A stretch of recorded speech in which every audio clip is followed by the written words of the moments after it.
کی تقلید ضروری ہے، وجہ کیا ہے؟ میرے بھائیوں، رسول اللہ صلی اللہ علیہ وسلم کی حدیثیں صحابہ کرام نے سنائی ہیں، بتائی ہیں، کچھ لکھ کے دی ہیں۔ ان حدیثوں کا مطلب صحابہ کرام کے شاگردوں نے صحابہ سے پڑھا ہے۔ سب سے بڑے شاگرد امام اعظم ابو حنیفہ ہیں، انہوں نے سمجھا ہے، اسی لیے ان کی بات مانیں گے کہ انہوں نے صحابہ کرام کی تشریحات ہمیں بتائی ہیں۔ یہی ہے اماموں کی تقلید، اس سے بڑھ کے کیا ہے؟ عذاب قبر کے بارے میں فرمایا حق ہے، جی بالکل حق ہے۔ عذاب قبر، عذاب قبر، ثواب قبر حق ہے۔ اللہ عذاب قبر سے محفوظ فرمائے، ثواب قبر ہمارا مقدر فرمائے۔ یہ تو ہماری زبان میں بھی کہتے ہیں آسن قبراں تے پوسن خبراں، تو آپ کیسے کہیں گے کہ عذاب قبر اور ثواب قبر نہیں ہے؟ نابالغ فوت ہو جائے تو اس کے جنازے کا طریقہ، جی نابالغ کے جنازے کا طریقہ موجود ہے۔ نابالغ بچی ہے تو بھی جنازہ ہے، نابالغ بچہ ہے تو بھی جنازہ ہے۔ اللہم اجعل حالنا، اللہم اجعل ہولنا، اس کا فرق موجود ہے، آپ آ کر سمجھ سکتے ہیں۔ اکاؤنٹ میں 1000 سے کم پیسے ہوں تو سود میں آتا ہے۔ میرے بھائی، وہ جو آپ نے پیسے دیے ہوئے ہیں اس پیسوں پر آپ کا انٹرسٹ لگتا ہے، وہ انٹرسٹ آپ کا سود ہے، اس لیے اس اکاؤنٹ کے مسئلے میں بچیں، سود کے معاملات میں نہ چلیں۔ کوئی گھوڑا نکال کے مناتا ہے، کوئی کیا کرتا ہے، یہ میلاد منانا کیسا ہے؟ میرے بھائیوں، رسول اللہ کی آمد پہ ہر مسلمان کو خوشی ہے، خوشی ہے، خوشی کا انکار نہیں ہے، لیکن ایک ہے خوشی ہونا، ایک ہے خوشی منانا، فرق ہے۔ خوشی ہر مسلمان کو ہے، لیکن منانے کا مطلب کیا ہے؟ ایک بندے نے مجھے کہا کہ رسول اللہ صلی اللہ علیہ وسلم اس دن روزہ رکھ کے اپنا میلاد مناتے تھے۔ تو میں نے کہا ایک بات طے ہو گئی کہ جس دن روزہ ہوتا ہے اس دن عید نہیں ہوتی، تو عید کس بنیاد پہ کہتے ہیں؟ اور جس دن عید ہوتی ہے اس دن روزہ نہیں ہوتا۔ تو خوشی کرنے کا بھی اسلام میں طریقہ ہے اور غمی کا بھی اسلام میں طریقہ ہے۔ حضور کی آمد پہ خوشی ضرور ہے، لیکن اس خوشی کے لیے، منانے کے لیے یوں نکل کے بھنگڑے وغیرہ ڈال دینا یہ شریعت کی تعلیمات نہیں ہے۔ یہ دن رسول اللہ کی زندگی میں 63 بار آیا ہے، کبھی اللہ کے رسول نے یہ بات نہیں سمجھائی۔ وما اہل بہ لغیر اللہ، بعض لوگ کہتے ہیں غیر سے مراد دشمن ہے، فرعون ہے، نمرود ہیں، اس کے علاوہ مثلا انبیاء کرام کے نام پہ جو کچھ ہو وہ حلال ہے۔ کیسی بات کرتے ہیں، کیسی بات ہے؟ غیر اللہ میں اللہ کے علاوہ وہ ہے جس کا تقرب آپ چاہتے ہیں اللہ کے مقابلے میں۔ میرے دوستوں، میں ایک جملہ کہتا ہوں، سمجھو ذرا۔ یہ بات مراد نہیں ہے کہ لفظ غیر کدھر بولا گیا ہے۔ ایک ہم بیٹھے ہیں گھر میں، بھئی پردہ کر لیں، کچھ غیر لوگ آ رہے ہیں، اور ایک انڈیا کے بارڈر پہ بیٹھے، اگلا کہتا ہے یہ غیر بندہ ہے، ادھر کوئی اور غیر کمانا ہے، ادھر کوئی اور غیر کمانا ہے۔ کس معاملے میں کون سا لفظ کس طرح بولا گیا ہے، اس میں فرق ہوتا ہے۔ اسپیکر کمانا ادھر اسپیکر ہوتا ہے اور قومی اسمبلی میں اسپیکر کمانا MNA ہوتا ہے، فرق ہے، اس لفظ کو دیکھیں۔ باقی اللہ کے نام کا ذبیحہ حلال ہے، غیر اللہ کے نام کا ذبیحہ حلال نہیں ہے۔ ہر جگہ اللہ اور رسول کا نام اکٹھا ہے، کلمہ ہو، نماز ہو، اذان ہو، نکاح ہو، خطبہ ہو، کچھ بھی ہو، لیکن ذبح میں صرف اللہ کا نام ہے، بسم اللہ اللہ اکبر، اللہ کے نام کا ذبیحہ۔ ثواب کسی کو بھیجنا ہو تو کسی کو بھی آپ بھیج سکتے ہیں۔ رسول اللہ صلی اللہ علیہ وسلم کی پہلی شادی 25 برس کی عمر میں ہوئی، نبوت کا اعلان 40 برس میں، اعلان نبوت کے بعد عتبہ و طیبہ نے صاحبزادیوں سے نکاح کیا۔ یہ ایک رافضی کا اعتراض آپ نقل کر رہے ہیں۔ میں یہاں دو باتیں کہتا ہوں، افسوس آپ اس رافضی کی بات کو سنتے ہیں، اہل حق کو نہیں سنتے۔ اس رافضی کی نانی یاد کرے گی جو ہم نے اسے جواب دیا یوٹیوب پہ، آپ سنیں، اولاد پیغمبر کے نام سے، اولاد نبی کے نام سے ہمارا جواب سنیں، جو میں نے عمریں بتائی ہیں اور رسول اللہ کی 4 بیٹیوں کی پیدائش اور عمر نکاح بتایا۔ آپ اس اہل باطل کو سنتے ہیں، اہل حق کو نہیں سنتے۔ آپ ہمیں سنا کریں، اپنوں کو سنا کریں۔ جھوٹ بولتا ہے وہ، دین کے نام پر غلط بات کرتا ہے، رخصتی کو نکاح اور نکاح کو رخصتی کر کے بکواس کرتا ہے۔ اولاد پیغمبر کے نام سے میرا نام آپ سرچ کریں، آپ کو یوٹیوب پر مکمل بیان ملے گا، اس میں تمام عمروں کی تفصیل آپ کو ملے گی۔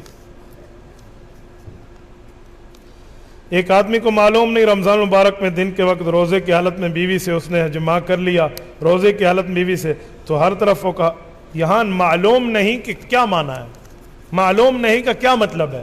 اس کو یہ نہیں پتا کہ اس کی سزا کیا ہے، ایک معنی، یہ اس کو یہ نہیں پتا کہ میں روزے سے ہوں یا نہیں ہوں، اور اگر اس کو یہ نہیں پتا کہ اس کی سزا کیا ہے تو پوری سزا اس پہ لاگو ہوگی۔ وہی 60 روزے نہیں 61 روزے، ایک قضا اور 60 کفارے کے، ٹھیک ہے۔ اور اگر اس کو پتہ ہی نہیں ہے کہ رمضان وہ جو ہے نا کیا کہتے ہیں میں روزے میں ہوں یا نہیں ہوں، ادھر میں بات نہیں کر رہا، وہ معاملہ اور ہے۔ جب بندے کو یاد ہی نہ ہو کہ روزہ ہے پھر تو کھانا پینا بھی جائز ہے، تو آپ اس کی بات کیسے کرتے ہیں؟ کرسی پہ نماز کی وضاحت اور شرائط۔ آج کل لوگ گھروں میں بھی کرسی پہ نماز مجبوری کی حالت میں جائز ہے، لیکن یاد رکھیں جب آپ نے سجدہ کرنا ہے نا تو ساتھ اس کی لکڑی کے اوپر نہ کریں، لکڑی پہ سجدے کے بجائے اشارے سے کریں۔ یہ جو آگے لکڑیاں بنی ہوتی ہیں اور اس تختے کے اوپر سجدہ کرو، یہ بالکل ناجائز ہے، غلط ہے، اس سے بچیں۔ آپ نے سجدہ کرنا ہے تو اشارے سے کریں، آپ کسی لکڑی پر سر نہیں ٹیکیں گے، آپ زیادہ نہیں جھک سکتے، تھوڑا جھکیں، یوں بھی ماک سے اشارہ کریں، لیکن یہ ترتیب نہیں ہے کہ بندہ لکڑیوں پہ جا کر آگے جھک کے سجدہ کرے، لکڑیاں تو اس کو ہٹا دے تاکہ آپ اشارے سے سجدہ کر سکیں۔ باقی کرسی پہ نماز جائز ہے مجبوری میں۔ ٹوپی کے بغیر سر پہ امامہ باندھنا یہودیوں سے مشابہت نہیں تو حدیث کا مطلب ہمارے ہاں ٹوپی، دیکھو ایک ہے رواج، اس رواج کو یہودی نہ بناؤ۔ ہمارے ہاں بعض لوگ بغیر ٹوپی کے پگڑی پہنتے ہیں تو وہ ان کا رواج ہے، مسنون نہیں ہے۔ ہاں سنت یہ ہے ٹوپی ہو اس کے اوپر امامہ ہو، سنت یہ ہے۔ اس سے یہ نہ سمجھا کریں کسی نے ٹوپی اتار کے بغیر ٹوپی کے امامہ مان لیا تو یہودی بن گئے، نہیں، یہ کام یہودیوں کا ہے، یہ نہیں ہے تو یہودی بن گئے چل جان چھٹی، اتنا جلدی سستا فتویٰ بھی نہیں ہے۔ میری زبان میں لکنت ہے، حفظ بھی کر رہا ہوں، میرے لیے کوئی وظیفہ۔ حضرت موسیٰ علیہ السلام کی زبان میں لکنت تھی، ان کا وظیفہ قرآن کریم میں ہے، ٹھیک ہو گیا تو آپ بھی پڑھنا شروع کر دیں۔ رب اشرح لی صدری ویسر لی امری واحلل عقدۃ من لسانی یفقہوا قولی، انشاءاللہ اللہ پاک کرم فرمائیں گے۔ حضرت محمد صلی اللہ علیہ وسلم کا حدیث ہے۔ چلو، علم کی طلب ہر مسلمان عورت پہ فرض ہے، اس میں انگریزی علم آتا ہے میرے دوستو، ایک ہے علم، ایک ہے معلومات۔ علم وہ ہے جو آپ کو دین سکھائے، معلومات وہ ہیں جو آپ کو اور چیزیں سکھائیں۔ تو حدیث میں علم کہا گیا، معلومات نہیں کہا گیا، ریسرچ کی بات نہیں ہے۔ آپ انگلش سیکھیں اس وجہ سے کہ میں قرآن کریم سمجھوں، واہ واہ ہے، اس پر بھی ثواب ہے۔ حدیث سمجھوں، آپ شریعت کی باتیں سمجھیں، یہ شریعت کے مسائل آگے سمجھائیں، آپ کے انگلش پر بھی ثواب ہے، نو پرابلم۔ اور آپ انگلش سیکھ رہے ہیں اس نیت سے کہ میں کل تنخواہ کی نوکری کروں، تو بس آپ دنیا کا ایک کام کر رہے ہیں، گناہ اس پہ نہیں ہے، لیکن ثواب کی بات تو تب ہوگی نا جب دین سے کوئی ریلیٹڈ ہوگا۔ منکر حیات النبی کے پیچھے، عالم مفتی کے پیچھے نماز ہوتی ہے جی، ایک رکعت بھی نہیں ہوتی۔ جو رسول اللہ صلی اللہ علیہ وسلم کی حیات النبی کا منکر ہے، نہ وہ دیوبندی ہے، نہ وہ اہل سنت والجماعت ہے، نہ وہ حق ہے۔ وہ کوئی ہو جو رسول اللہ صلی اللہ علیہ وسلم کی حیات کا قائل نہیں ہے، اس کے پیچھے کوئی نماز نہیں ہوتی۔ وہ آپ تبلیغ میں جاؤ، وہ آپ تبلیغ میں نہ جاؤ، وہ گھر میں بیٹھ کے پڑھو یا اپنے محلے میں پڑھو یا کسی سفر میں پڑھو، منکر حیات النبی کے پیچھے نماز نہیں ہوتی۔ یہ رسول اللہ صلی اللہ علیہ وسلم کی حیات کا منکر ہے اور میں اس کے پیچھے نماز پڑھ رہا ہوں، اس لیے ہمارے علماء کا فتویٰ ہے کہ پتھریوں کے پیچھے نماز سے بچیں۔ مدرسے میں طلبہ سبق میں مشغول ہیں تو اذان کا ٹائم ہوتا ہے، مؤذن اذان دیتے ہیں، اذان میں طلبہ کو جواب دینا ضروری ہے۔ مناسب یہ ہے کہ اذان کے وقت قرآن کریم کی تلاوت روک دی جائے۔ پنج پیری اور دیوبندی میں فرق کیا ہے؟ اہل سنت اور اہل بدعت کا فرق ہے۔ اہل سنت دیوبندی ہیں، اہل بدعت پنج پیری ہیں، اسی لیے تو میں نے نماز سے منع کیا۔ داڑھی کا حکم کیا ہے؟ واجب ہے یا سنت ہے؟ داڑھی رکھنا واجب ہے۔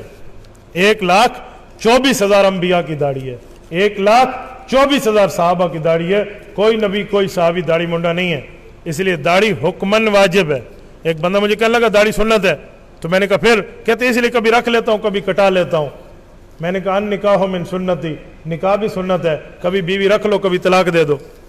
کہتے نہیں، میں نے کہا وہ تو سنت ہے، پھر کیا کرو گے؟ ان نکاح من سنتی، ان نکاح من واجباتی ہے۔ کہتے ہیں اس سنت کا معنی وجوب ہے، میں نے کہا اس سنت کا معنی بھی وجوب ہے۔ زال تے سمجھ آندی ہے، داڑھی تے سمجھ نہیں آندی۔ تو داڑھی سنت رسول ہے، مرد کی شان ہے داڑھی، یاد رکھیں۔ اور چہرے پہ داڑھی ہو، بڑے گناہوں سے بندہ بچ جاتا ہے، بڑے گناہوں سے۔ کوئی گناہ کرے نا، داڑھی والے لوگ کہتے ہیں داڑھی تیرے منہ پہ ہے، تھوڑی شرم کر۔ میں نے کہا دیکھو گناہ سے بچ گیا نا۔ ہمارا ایک دوست ہے، وہ مجھے کہہ رہا تھا کہ کچھ نٹوے لوگ آ رہے تھے اور ہمارے ساتھ ایک داڑھی والا ٹھہر کے ان کو کہہ رہا تھا اوئے ایسی بات کرنے لگا، تو ایک نٹوے نے کہا وہاں کے دھور مولوی داڑھی والا تو ایک کم۔ میں نے کہا وہ بھی جانتا ہے کہ داڑھی گناہوں سے روکتی ہے، وہ بھی سمجھا رہا ہے۔ تو اس لیے یہ وہ چیز ہے، واحد سنت ہے جو قبر میں ہمارے ساتھ جائے گی، واحد سنت ہے۔ یہ ہماری ورزی ہے، یہ ہمارا لباس ہے، یہ ہمارا یونیفارم ہے۔ فرشتوں نے دیکھ کر بات طے کرنی ہے مسلمانوں، اس لیے اس لباس کی توہین نہ کرو، اس کو ضرور اپنے ساتھ رکھو اور داڑھی چہرے پر سجاؤ۔ ایک بندہ مجھے کہنے لگا داڑھی رکھوں گا تو میں چھوکری نہیں لبدی، یعنی مجھے بیوی نہیں ملے گی۔ میں نے کہا تو کیسے کہتا ہے؟ میں نے کہا اللہ نہ کرے ہم داڑھی کٹائیں تو ہماری بیویاں ہمیں چھوڑ جائیں، ہمیں داڑھی پر بیویاں ملی ہیں اور تو کہتے ہیں مجھے داڑھی پر بیوی نہیں ملے گی۔ اور داڑھی والوں کو رب نے شادی میں عزت دی ہے، رسول اللہ صلی اللہ علیہ وسلم حسین ہیں، اگر داڑھی میں حسن نہ ہوتا تو حضور نہ رکھتے، داڑھی میں حسن ہے اسی وجہ سے رسول اللہ نے رکھا ہے۔ کسی داڑھی منڈے کو دیکھ کے لوگوں نے انگلیاں نہیں کاٹی، یوسف علیہ السلام داڑھی والے کو دیکھ کے مکہ وہاں کی مصر کی لڑکیوں نے انگلیاں کاٹ لی تھی۔ اس کا معنی ہے حسن داڑھی میں ہے، داڑھی والوں کو حسن کیا جانو۔ لوگ کہتے ہیں نا کہ وہاں مصر کی عورتوں نے انگلیاں کاٹ دی تھی، کہ داڑھی منڈے کو دیکھ کے کہا نو ہی نہیں چکپا تو فلاں فلاں، حسن داڑھی میں ہے۔ میں کسی پہ اعتراض نہیں کر رہا، اگر کوئی اس گناہ میں بیٹھے تو اپنے لیے پرسنل نہ سمجھے، میں مسئلہ بتا رہا ہوں۔ تو جو لوگ نہیں رکھتے میں ان کے لیے کہتا ہوں اللہ کے لیے آپ رکھنا شروع فرما دیں، اللہ کے لیے رکھنا شروع فرما دیں۔ میرے پاس غلاف کعبہ اوریجنل شکل میں، شیشے میں نہیں، میں نے بٹوے میں رکھا ہے اوریجنل بالکل ہاتھ، اس بندے کے چہرے پر میں آج پھیروں گا جو داڑھی رکھنے کا اعلان کرے گا۔ اگر کوئی چاہتا ہے کہ میرے چہرے پہ، میں داڑھی والوں کو نہیں کہہ رہا، یہ ان کو کہہ رہا ہوں جن کی نہیں ہے، میں آپ کے چہرے پر وہ غلاف پھیر دوں گا، آپ اسی بدولت آپ داڑھی رکھ لیں تو یہ بہت بڑا ثواب ہے، تو ضرور رکھنی چاہیے۔ اور داڑھی کتنی ہو؟ کم از کم 1 مٹھی ہو، کم از کم 1 مٹھی ہے داڑھی۔ آگے اگر آپ نے بڑھانی ہے تو اس کی عزت احترام سے رکھیں پھر تو ٹھیک ہے، ورنہ توہین نہ کریں، کم از کم 1 مٹھی داڑھی ہے۔ اسلام میں داڑھی ہے یا داڑھی میں اسلام ہے؟ سبحان اللہ، سبحان اللہ و بحمدہ۔ کبھی آپ نے روٹی کے لیے کہا ہے کہ اسلام میں روٹی ہے یا روٹی میں اسلام ہے؟ کبھی پوچھا؟ کپڑے پہننے میں کبھی آپ نے پوچھا ہے کپڑوں میں اسلام ہے یا اسلام میں کپڑے ہیں؟ یہ تو لہامنے پوسن اللہ بابا، کیا کریں گے پھر آپ؟ اسلام میں داڑھی ہے، داڑھی میں اسلام ہے، کیسی بات کرتے ہیں؟ داڑھی مسلمان کی نشانی ہے، اسلام میں بھی داڑھی ہے، داڑھی میں بھی اسلام ہے۔ آپ اس پر اعتراض کریں اور میں انشاءاللہ ہر سوال کا جواب دے کر جاؤں گا۔ ایک بندہ مجھے کہنے لگا اسلام میں داڑھی ہے، میں نے کہا جی ہاں۔ داڑھی میں اسلام ہے، میں نے کہا جی ہاں۔ کہتے ہیں غیر مسلم بھی تو رکھتا ہے، میں نے کہا ناک انسان کا حصہ ہے؟ کہتے جی ہاں۔ میں نے کہا ناک کتے بندر اور خنزیر کا بھی ہوتا ہے؟ پھر اچھا یہ آپ نے کیا کہہ دیا؟ میں نے کہا تھوڑا فرق اس کا کرو، میں داڑھی کا فرق کر لوں گا۔ عقل اللہ نے اسلام پہ چلانے کے لیے دیا ہے۔ جب میت کو غسل دینے کے بعد کپڑے سے اس میت خشک کیا جاتا ہے، اس کا استعمال، جی بالکل اس کو استعمال نہ کریں اور اس کو ضائع کرنا، یہ اسراف کے زمرے میں نہیں آتا، وہ علیحدہ کپڑے ہی دیتے ہیں صفائی کے لیے۔ نماز وتر کے بعد 2 سجدوں میں سبوحن قدوسن آخر تک پڑھنے کا بہت بڑا ثواب ہے۔ بعض لوگ اس کو بدعت کہتے ہیں، جی ہاں اگر ضروری اور فرض واجب کے درجے میں ہو تو بدعت ہے۔ بعض لوگ کہتے ہیں قیامت کے بعد جنت و دوزخ کا فیصلہ ہونے کے بعد ایک وقت آئے گا، اربوں خربوں سال بعد جہنم کی آگ ختم ہو جائے گی اور ویران ہو جائے گی، کوئی جگہ ایسا نہیں رہے گا، تو خالدون فیہا کا مطلب یہ لوگ غلط کہتے ہیں جو کہتے ہیں جہنم جہنم رہے گی، جنت جنت رہے گی، وہ موجود رہے گی، وہ مسلمان کے لیے، وہ کافر کے لیے۔ قرآن کہتے ہیں اعدت للمتقین اعدت للکافرین، رب نے ابھی سے بنانے کا اعلان کیا تو بن چکی ہے۔ یہ بات غلط ہے جو قیامت میں بنے گی پھر بعد میں ختم ہو جائے گی۔ اے میں فتوری تو گاہ میں دے گالیاں، اللہ رسول کی بات نہیں ہے یہ۔ صدقہ خیرات میں کیا فرق ہے؟ صدقہ خود کھا سکتے ہیں تقسیم، صدقہ خیرات بنیادی طور پر ایک ہے، لیکن ایک فرق ذہن میں رکھیں، ایک ہے صدقات واجبہ جیسے زکوٰۃ ہے، جیسے عشر ہے، یہ یا جیسے صدقۃ الفطر ہے، یا منت کا صدقہ ہے، اللہ یہ کام کر دے پھر ہو گیا تو کروں گا، یہ کام یہ آپ نہیں کھا سکتے، یہ آپ غریب کو دیں گے۔ لیکن ایک صدقہ ہے صرف ثواب کی نیت سے، آپ نے بکرا ذبح کیا تاکہ اللہ خوش ہو جائے، کوئی منت نہیں ہے، کوئی وجوب نہیں ہے، پھر آپ خود بھی کھا سکتے ہیں، دوسرے کو بھی کھلا سکتے ہیں، اسے کہتے ہیں صدقات نافلہ۔ یہ ہن پورا خط ہے حضرت امیر صاحب۔ پچھلے جلسے میں لفظ بگاڑنا استعمال ہوا تھا لیکن بدقسمتی سے سمجھ میں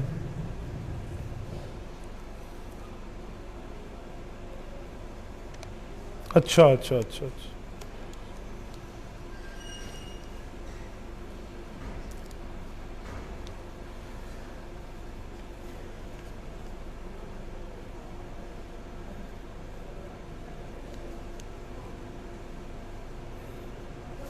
یہ 3 سوال ہیں۔ نمبر 1، آپ نے آپ صاحب نے لفظ بگاڑنا اور نقصان کا استعمال کیا تھا، لیکن بدقسمتی سے سمجھ نہیں آیا، ذرا ان الفاظ کو سمجھنے میں گہرائی کے بارے میں بتائیں۔ داڑھی کو بگاڑنے کا معنی یہ تھا کہ جو آج کل ڈیزائن بنواتے ہیں، پتہ نہیں ہوتا کہ نہ آئے ہوں مصیبت دا، کیا کہتے ہیں اس کو، فرینچ کٹ، رائٹ، ہاف کٹ، یہ جو ہیں اس کا معنی داڑھی کا بگاڑنا ہے، تو یہ بہت بڑا ظلم ہے، یہ سنت کے ساتھ مذاق ہے۔ جیسے کوئی بندہ کہ میں روزے سے ہوں اور پانی بھی پی رہا ہوں، جی میں روزے سے ہوں، شربت بھی پی رہا ہوں، میں پانی میں روزے سے ہوں، پھر کولڈ ڈرنک بھی پی رہا ہوں، یہ دین کے ساتھ مذاق ہے۔ ایسے وہ کہہ رہے ہیں میں مسلمان بھی اور حضور کی سنت کے مذاق بنایا ہوا ہے، اتنا صاحب کتے بلے بڑائے کھڑوتے ہیں، پتہ نہیں آم تھے، انگور تھے، یہ بنے ہوئے ہیں، یہ چیزیں غلط ہیں، یہ بگاڑنا ہے، اس طرح کام نہ کرے۔ جو بنانے والا ہے یہ کام وہ بھی نہ کرے، اور جو آدمی جو ہے نا کیا کہتے ہیں بنوانے والا ہے وہ یہ نہ کرائے۔ اسی لیے ہم کہتے ہیں کہ جو داڑھی مونڈ کے کمائی لیتا ہے اس کی کمائی حلال نہیں ہے، اس کے گھر کی دعوت نہیں کھائی جائے گی، اس کو 7 حصوں میں قربانی کے اندر شریک نہیں کیا جائے گا، یہ حلال کمائی والا نہیں ہے، اس سے مسجد کا چندہ نہیں لیا جائے گا، اس کی زکوٰۃ اس مال کی ہم نہیں وصول کریں گے، یہ حرام کاروبار کو ساتھ شریک کیے ہوئے ہیں۔ یہ ہے بگاڑنے کا مطلب کہ جو آج یہ کٹس بنائے ہوئے ہیں انہوں نے۔ نمبر 2، کلین شیو کرنا، کترانا، جدید خط وغیرہ، بعض لوگ اسے کیا کہتے ہیں، کچھ لوگ بیت اللہ اور مدینہ منورہ کی مسجدوں میں بھی عبادت مشغول ہوتے ہیں، یہ کام جس نے سنت کے ساتھ مذاق کیا ہے وہ جامع مسجد شاہجہاں ٹانک میں ہو یا بیت اللہ میں ہو، لعنت پھر بھی برس رہی ہے۔ ابو جہل، ابو لہب، یہ کعبۃ اللہ میں نہیں تھے، یہ کوئی رحمتی تھے، تو غلطی ہے، وہ جس جگہ بھی کریں۔ آج کل درمیانی عمر کے لوگ 40 اور 60 سال کی عمر کے درمیان یہ فیشن کرتے ہیں، نئی نسل ان کی نقل کرتی ہے، تو اس کے بارے میں بتائیں، وہ غلط کرتے ہیں نا، وہ چھوٹی عمر میں کریں، بڑی عمر میں کریں، درمیانی عمر میں کریں، آخری عمر میں کریں، گناہ ہے، اس گناہ سے پرہیز کیجئے۔ یہ جو لوگ کہتے ہیں نا کہ ابھی چھوٹی عمر ہے، ابھی تو کچھ دن ہے، آپ اللہ سے لکھوا کے لائے ہیں کچھ دن ہے، آپ لکھوا کے لائے ہیں، آپ کو پتہ ہے، تو یہ بات غلط ہے کہ ابھی میرے کچھ دن ہے۔ ہو سکتا ہے ایک صحابی کہتے ہیں مجھے تو یہ بھی نہیں پتہ میں نے ایک طرف سلام پھیرا دوسری طرف پھیروں گا یا نہیں، موت اتنی قریب ہے، والموت ادنیٰ من شراک نعلی، جوتی کے تسمے سے زیادہ موت قریب ہے۔ بندہ کہہ رہا ہوتا ہے اگلے سال یوں کروں گا اور اس کا کفن آ چکا ہوتا ہے قبر بازار میں، پتہ ہی نہیں ہوتا ہمیں، تو اس سے محفوظ رہیں۔ ایک بندے نے کہا ان کے پاس اسباب نہیں ہیں اسی لیے انہوں نے داڑھی رکھی ہے، سنا ہے فرعون کی بھی داڑھی تھی، جی ہاں فرعون روٹی بھی کھاتا تھا، فرعون پانی بھی پیتا تھا، تو آپ روٹی اور پانی چھوڑ دیں، بھئی ہم گھاس کھائیں گے، کیوں فرعون روٹی کھاتا تھا، چھوڑ دینا اس دن، کیسی بات کر رہے ہیں اللہ کے بندے، بھئی فرعون کی اگر داڑھی تھی تو اس زمانے کے بے ایمان بھی داڑھی رکھتے تھے، تو آپ اندازہ لگا لیں۔ یہ تو وہی بات ہے، یہ جو گردہ ہے نا، گردہ جانور کے جسم میں جس کو ہم بکی کہتے ہیں اپنی زبان میں، مولانا محمد قاسم نانوتوی رحمۃ اللہ علیہ جا رہے تھے لکھنؤ میں، تو چند رافضی بیٹھے ہوئے تھے، انہوں نے حضرت نانوتوی رحمۃ اللہ علیہ کو کہا کہ آپ سنی لوگ بکی کھاتے ہیں، یہ گردہ، اور کتے کے سامنے پھینکا تو کتا نہیں کھا رہا تھا، تو انہیں کہا اسے تو کتے نہیں کھاتے، آپ کھاتے ہو، حالانکہ گردہ حلال ہے، حدیث کے مطابق حرام نہیں ہے، کھایا جا سکتا ہے۔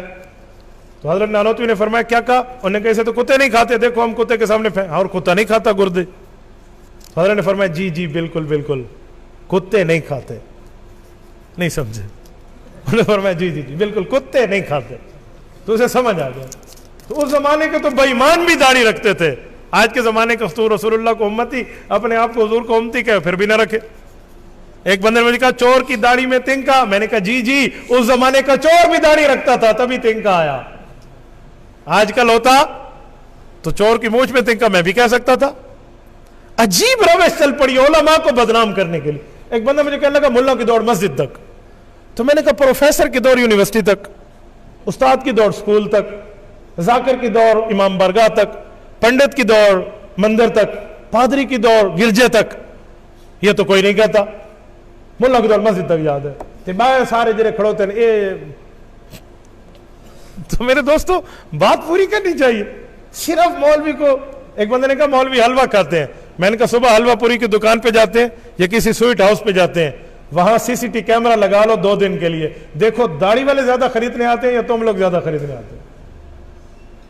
ایک مجھے کہنے لگا نہیں مولویوں کو خرید کے دیا جاتا ہے، تو میں نے کہا تسے ہی گنا دے اللہ کی نہ کرو، تو میرے دوستو یہ صرف دین پر اعتراضات ہے، اس اعتراضات سے بات بنتی نہیں ہے۔ منفی کام اپنا وجود نہیں رکھتا، مثبت کام وجود رکھتا ہے، اس لیے مثبت کام سامنے لایا کریں۔